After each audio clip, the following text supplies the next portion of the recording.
Hello, everyone. My name is Louis Fulton. I am the director of the Energy Futures program within the Institute of Transportation Studies at the University of California, Davis campus. And I'm here to talk about energy use in transportation and how we can achieve a high renewables, low carbon, basically eventually zero carbon energy system for the transportation sector globally, and then maybe thinking about specific countries, such as in the Middle East region, and what they can do. And I'm very happy to be part of this International Conference of Environmental and Energy Development. Sorry, I can't be there in person, but I'm happy to contribute this video. So the talk is called Transitioning to a Zero Carbon Transportation System, Technology and Fuel Options. And I'm now going to minimize my personal video here to make room for the slides a bit more.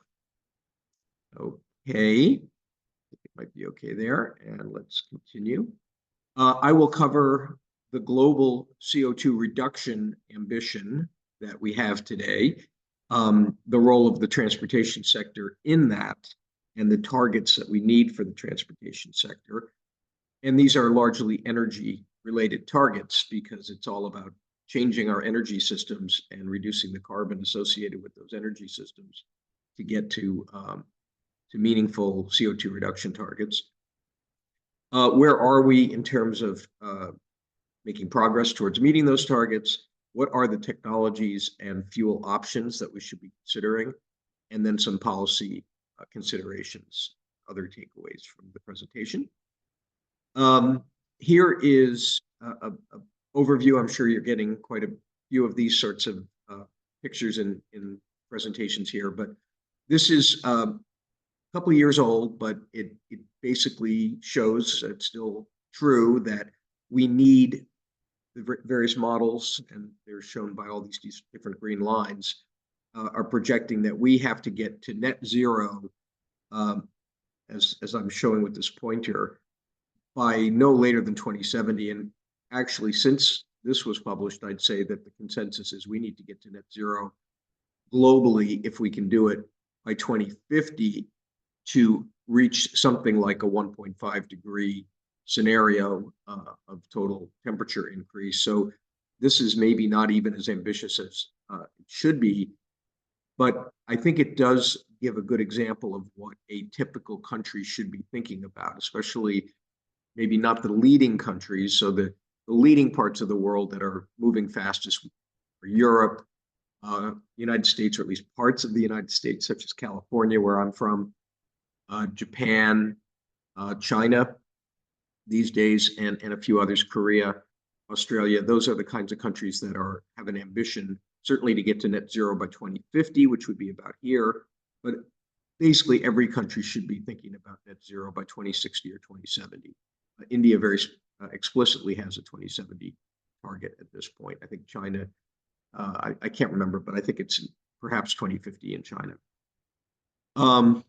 So transportation has to be part of that. And if everything has to get to net zero, basically transportation and the energy it uses also has to get to net zero by whatever date. And to do that, you really only have three possible solutions in transportation. Either you shift to electricity, to hydrogen, or to biofuels, or another one actually is what we might call e-fuels or electrofuels, which are electricity-derived fuels. In all cases, electricity is going to play an important role making these fuels, or in the case of electricity as an end use, it is the electricity. So we have to decarbonize our electricity that is used for transportation and for making fuels for transportation. It could be that we use renewables directly, such as photovoltaics, where we have lots of photovoltaics and we can, let's say, produce hydrogen or liquid fuels like electrofuels at the point of production of that electricity. Or maybe these things are being produced from grid electricity, and then we have to decarbonize the grid. We also could absorb CO2 during the production of fuels. There are various technologies for doing that, and that creates a cycle of CO2. You can have some CO2 emissions when you burn the fuels, such as a synthetic gasoline or diesel, as long as you're absorbing CO2 when you're producing the fuels. Carbon capture and storage is another way to do that. So there's a lot of different angles here, a lot of different technologies, but always we need to be thinking about how to get to net zero in the production and use of fuels. So doing that, we have to make sure those fuels are compatible with vehicles. Liquid fuels of a high quality, synthetic gasolines and diesels, e-fuels, or biofuels can be made to be perfectly compatible with today's cars and trucks now. Ethanol is a common fuel for cars. It can be somewhat compatible, typically with blends up to maybe 15 or 20%, unless you modify the vehicle. There are renewable diesel fuels now that are made from either biofuels or synthetic diesel processes that are 100% compatible. And you can fully replace petroleum diesel without changing the vehicles. And in California, at this point, over half of the fuel that goes to our trucks, the diesel, what we call the diesel pool, is made by renewable diesel processes from feedstocks like soy and waste streams of oils. So more than half of the diesel fuel is actually biofuels in California now. So we're going to rely on electricity. We might rely on hydrogen. We will have to change the vehicles if we rely on hydrogen. We need fuel cell vehicles, or there are possibilities to use modified internal combustion engines for hydrogen, not mentioned here, but certainly a possibility. And so we either create liquid fuels compatible with today's vehicles, or electricity or electric vehicles, or hydrogen or fuel cell or hydrogen ICE vehicles. So probably the most, as I'll get into in a minute, the most common approach now is electric with electric vehicles, but obviously that means we have to change our vehicle stock to become electric.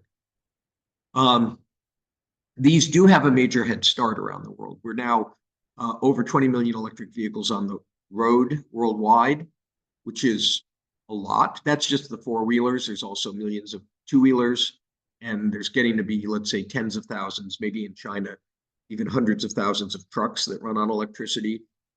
But that's still only a tiny share of the world's vehicles. For example, with light-duty cars and SUVs and those kinds of passenger cars, we have somewhere between 1.5 and 2 billion vehicles on the road. So if 20 million are electric, that's only a couple of percent at best, right? Actually, I think that 20 million number is a couple of years old. We may be close to 40 million by now, which is maybe 2 to 3% of the stock of vehicles. So we have a long way to go. There's been a lot of activity on developing hydrogen infrastructure to then power hydrogen vehicles or fuel cell vehicles, especially in a few countries like Korea, China. California's been doing a lot, and Europe, some European countries have been doing a lot, but it's still very early for that technology, and there are not a lot of vehicles on the road yet in most places. I've mentioned biofuels, conventional biofuels, and that's a complicated topic, but your typical biomass, crops, let's say crop oils to a biodiesel, or sugar crops to ethanol. They're being produced a lot. They may not be our best options for carbon abatement, and I won't have time to get into that too much in this talk, but always happy to talk to people about the role of biofuels, different kinds, how to maximize greenhouse gas reductions with biofuels, how to minimize negative impacts such as land use impacts, loss of habitats, things that producing biofuels could trigger and have triggered in some places. So we have to be very careful with biofuels. And then these electrofuels or e-fuels are just really still in an experimental stage. You need to produce large-scale facilities to produce a lot of these fuels using CO2 and typically hydrogen as inputs, and electricity to run the process to build molecules. And then you have liquid molecules you can use in vehicles. quite expensive. You need large scale, and we're still just learning how to do that. But it could be an important future technology. Here are some of the targets that the more advanced regions, the faster moving regions are thinking about, or in some cases have actually implemented. I've mentioned some of those kinds of countries. By 2030, we now have lots of places that are saying 30 to 40%. And in fact, even 50% or more now. We've got in the EU. The US has a soft target of 50% electric sales share. So these are sales share of sold vehicles by 2030. And now many places are saying 80 to 100% by 2040, maybe a firm transition by 2045. And both the EU and California are actually saying, let's try to get to 100% zero emission. That could be electric or fuel cell, no pollutant emissions, no carbon emissions from the vehicle by 2035. So the ambition level keeps rising, and this chart isn't even keeping up with that, but gives you a sense of sort of the averages out there among the faster moving countries. The carbon intensity that's associated with both electric vehicles or fuel cell vehicle uptake, and also reducing the carbon emissions from internal combustion engine vehicles. You can see some of those targets. For light duty, PLDV means passenger light duty. There's a lot of acronyms here. I'm sorry about that. MDHDV here on this row, that means medium duty and heavy duty vehicles such as trucks and buses. The carbon intensity of air travel, we now have some pretty significant targets from ICAO and other international aviation associations. International shipping also has these kinds of ambition levels. With the international air and shipping, there's a lot of international groups working on it, and they usually fall outside the jurisdiction of specific governments. So a little harder to enforce some of that, but there's a lot of action in those areas. And then the average carbon intensity of fuels themselves have to keep getting better in some of these countries. So, for example, I mentioned in California now over half of the diesel is actually biodiesel, or what we call renewable diesel. So that's bringing down the carbon intensity pretty rapidly of our diesel fuel. And then, of course, the electric system has to become decarbonized. The most obvious way to do this is with renewables, and greening the grid could in terms of carbon, it could also include nuclear power. Geothermal is renewable, but of course PV and wind are expected to be, and hydro are expected to be the most important ways to green grids around the world.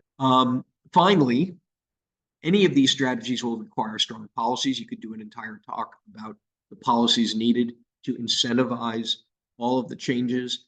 You can use subsidies for fuels, for clean fuels. You can use subsidies for the vehicles. You can use regulatory approaches to require the vehicles to be sold. That tends to be what California does.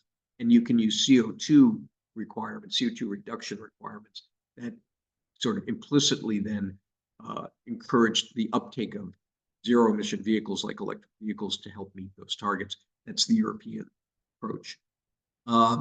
Yes, either liquid fuels in today's vehicles or dramatic changes in vehicles for electricity or hydrogen. And the point is to build these systems enough that we get cost reduction through scale, learning, and having the infrastructure out there. And all of the early high costs should come down. Hopefully, California and Europe will help to bring those costs down so that other parts of the world benefit and have a cheaper opportunity to do the transition. So thanks very much. This was a longer talk than I planned, but hopefully it's been interesting, and we can arrange any questions. I can probably answer offline, make my best effort to answer them. I'm happy to talk to people in whatever way we can arrange that. Thank you.